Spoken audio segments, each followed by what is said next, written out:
Assalamualaikum warahmatullahi wabarakatuh. Kami dari kelompok 6 mata kuliah Analisis Fisikokimia kelas B S1 2020. Pak ukur itu, orang bisa ukur DP ukuran sampel berapa? Jadi ukuran sampel itu kira-kira berapa? Terus bisa kalian lihat itu murnian sampel, kristalisasi dua sampel, kurang lebih dia ada sekitar 4 unsurnya terus bisa seperti ini. Cuma dia dalam bentuk grafnya akan muncul. Nah, kalau ini ada di sini, dia akan muncul tidak akan muncul seperti ini. Kan unsur kimia muncul. Nah, kalau dia muncul cuma yang seperti begini. Ini kemurnian sampel. Jadi cuma muncul yang seperti ini. Kalau ini dia kristalinitas sampel. Spektroskopis, ya? Yeah. Ya, sebenarnya kan MON itu kebanyakan mau pakai spektroskopis sebenarnya. Jadi dia muncul seperti ini. Jadi MON itu kebetulan itu orang perlu yang ini sebenarnya. Itu gerak-gerak bagaimana ini dianalisis. Cuman yang ini terakhir digunakan ini 2012 kalau tidak salah. Saya belum masuk ini selesai. Kak DP sampel olo itu macam ini serbuk baik itu. Serbuk baru kristal dalam bentuk kristal. Dia tidak bisa dalam bentuk masih dalam bentuk partikel. Oh. Cuman saya belum pernah pakai ini. Dengan cara pakai masuk sampel dan saya belum tahu. Karena pas saya sampai selalu susah di barang. Dan tidak di ini bagaimana cara penggunaan, cuman dari teori dikasih tahu seperti itu. Ini suhu tinggi 130, suhu rendah 105, 103 sampai 105. Kalau suhu rendah dia 17 jam. Tapi komoditi masing-masing, kalau roti cabai masuk 17 jam. Kalau jagung di suhu tinggi masuk 4 jam. Terus padi 2 jam. Baru dari sampel masuk itu kan orang mau tulis dulu, baru itu taruh grinding, mau grinding, jadi grinding sesuai besaran benih. Kalau roti tidak mau grinding, skala halus. Kalau ini halus skala 1. Gimana itu? Enak. Ini lawan sih.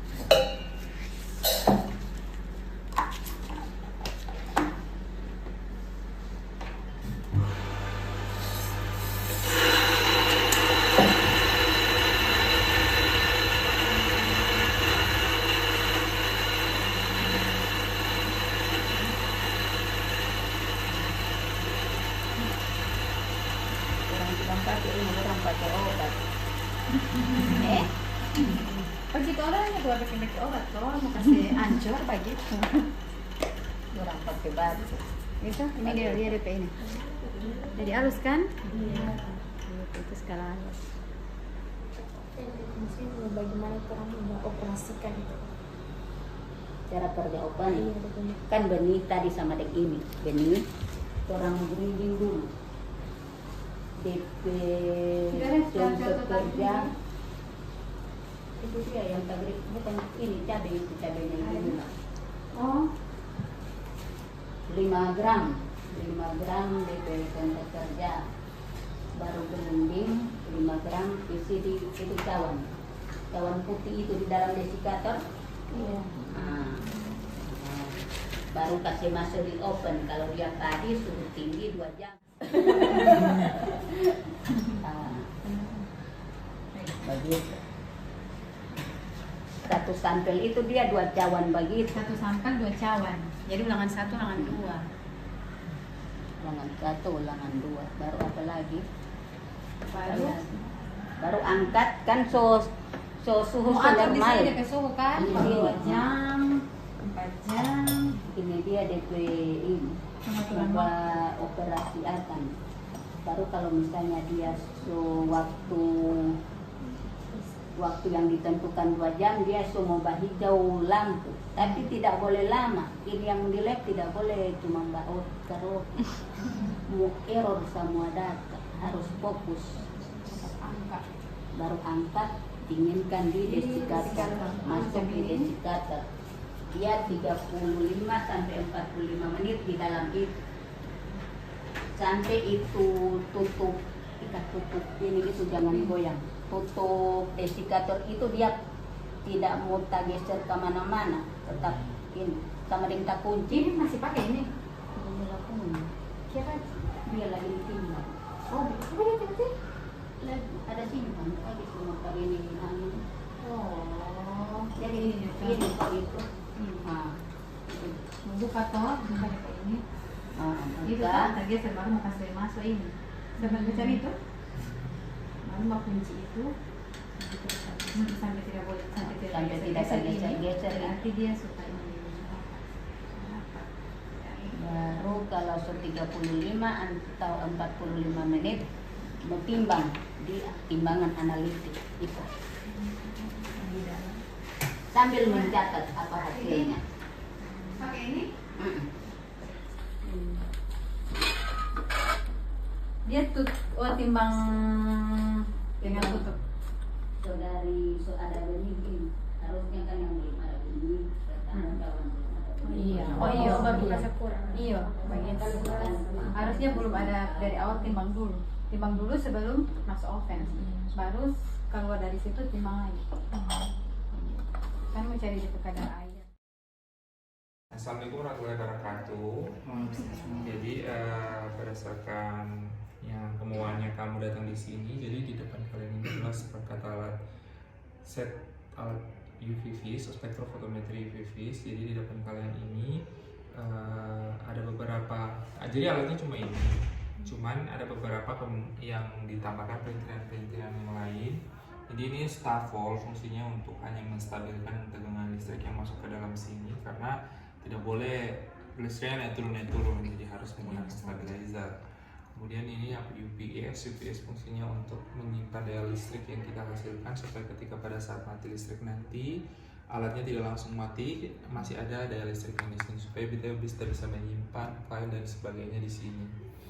Kemudian ini alat UV-Vis-nya, kemudian seperangkat alat UV-Vis ini nanti alat UV-Vis-nya itu kerjanya otomatis. Jadi ini alatnya kan ada 2, single dan double beam. Ini double beam itu dia akan ada 2 berkas sinar yang akan kita langsung masukkan di sini dan di sini ya. Jadi untuk pembacaan blanko dan pembacaan ini blanko itu maksudnya sampel yang tidak sebagai zeronya atau pokoknya yang jelas tidak ada senyawa yang kita identifikasi. Biasanya blanko itu kontrol.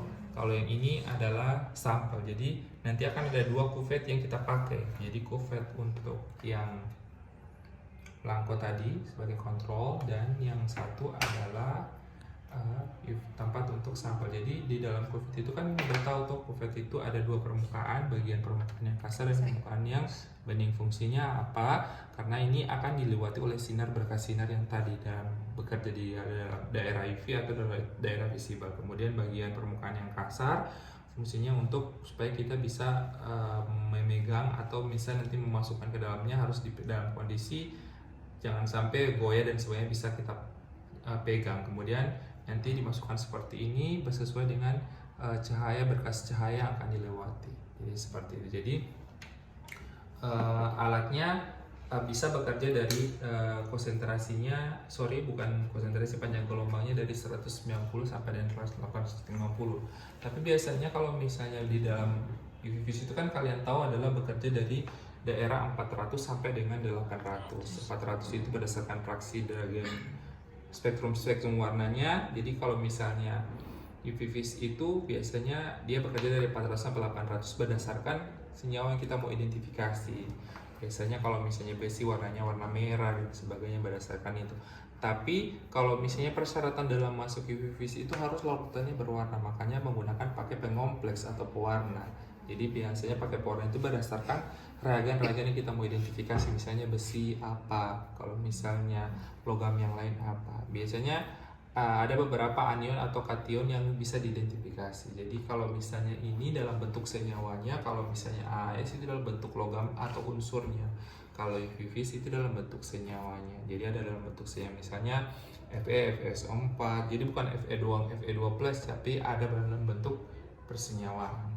Jadi seperti itu. Jadi di dalam alat ini ada beberapa menu-menu toolbar yang sesuai dengan yang kita mau analisis. Misalnya analisis air, analisis kurva baku dan sebagainya. Untuk standarisasi juga ada. Kemudian skinning dan sebagainya, itu sesuai dengan menu yang kita inginkan seperti apa. Jadi seperti itu. Jadi alatnya bisa dibantukan dengan sesuai dengan yang kita mau gunakan seperti apa. Oke, nama alat ini adalah XRF, X-ray, F itu fluence kalau nggak salah. Saya lupa itu bahasa Inggris. Nah, DP prinsip kerja ini cuma pakai menggunakan sinar X. Jadi sinar X itu ditembakkan ke sebuah logam, dia akan menghasilkan elektron. Nah, dari elektron itu kan dari bagian inti dia akan dipincarkan atau keluar. Nah, dari hasil keluaran itu yang akan dianalisis. Dianalisis menggunakan yang ini. Nah, dari hasil analisis orang akan tahu. Sebenarnya DP fungsi utama cuma untuk melihat kandungan unsur apa yang ada dalam satu material itu. Misalnya dari unsur, misalkan kalian punya sampel itu tanah. Nah, kira-kira di tanah itu unsur kimia apa saja yang di situ itu? Mg Ya. Jadi yang di sini ini akan kemungkinan memuncul di sini. Yang ini yang tabel periodik unsur. Mun sama mati ini toh? Iya, Karena kan pasti mau ini kan di awal itu mau lihat ikatan ini toh. Nah, di sini berarti kalau saya kasih contohnya macam ini. Nah, ini macam sampel batu. Ini. Dia ada SiO2. Silikon kalau SiO2 dioksida. Kata salah begitu ya. Begitu judul. Baru di sini ada Fe. Fe itu kan apa? Besi kan? Nah, Fe2O3. Ini dia besar sekali karena batu. Batu hitam kata salah yang ini. 56,85%. Jadi kandungan unsur kimia yang terletak di batu itu ini DP hasil untuk dapat menggunakan alat ini. Nah, DP converse grafik itu sebenarnya muncul sini. Cuman aplikasinya itu tidak bisa. DP orang akses masuk ke dalam tidak ada. Ada pakai password. Tidak tahu siapa yang terakhir pakai DP password tidak bisa. Jadi seperti itu. Nah, ini total sampel yang transfer di sini adalah 995 sampel. Dari air, batu, tanah, daun, kayu, bahkan ada yang kemarin fisika murni orang ukur, orang lihat unsur yang terdapat di tulang ayam. DP sampel itu ada terbatas waktu. Jadi cuma DP di sini DP sampel itu dalam bentuk bubuk, serbuk yang paling halus. Kalau misalnya DP sampel masih basah, berarti orang oven. Habis oven, orang kasih halus. Habis halus, orang taruh di tempat seperti ini. Sebenarnya di sini juga dalam bentuk cairan bisa, dari air, kandung air. Cuman mereka sarankan itu mending tidak usah, karena orang tidak tahu DP kertas yang di bawah ini tidak terlubang atau tidak. Kalau terlubang berarti otomatis akan merusak alat yang di sini. Makanya mereka sarankan mending tidak usah kalau untuk yang air. Kalau masih dalam bentuk serbuk begini bisa.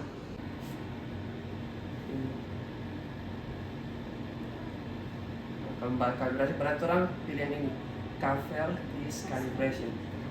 Dia satu kalibrasi itu dia 8 menit dia butuh waktu. Misalnya orang jalankan terus pilih itu kan, next.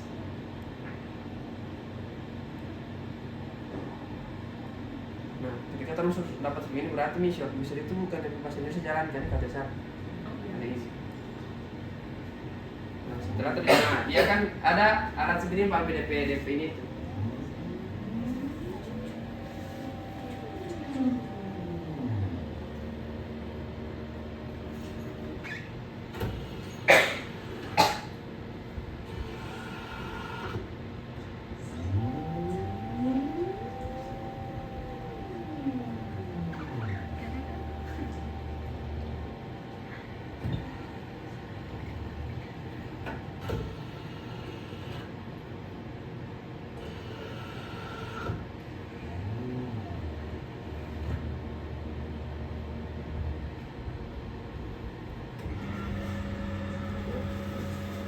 dia butuh waktu dari 24 kan orang setting tadi start di 24 27 dia akan berakhir 31.04 berarti sekitar berapa sih?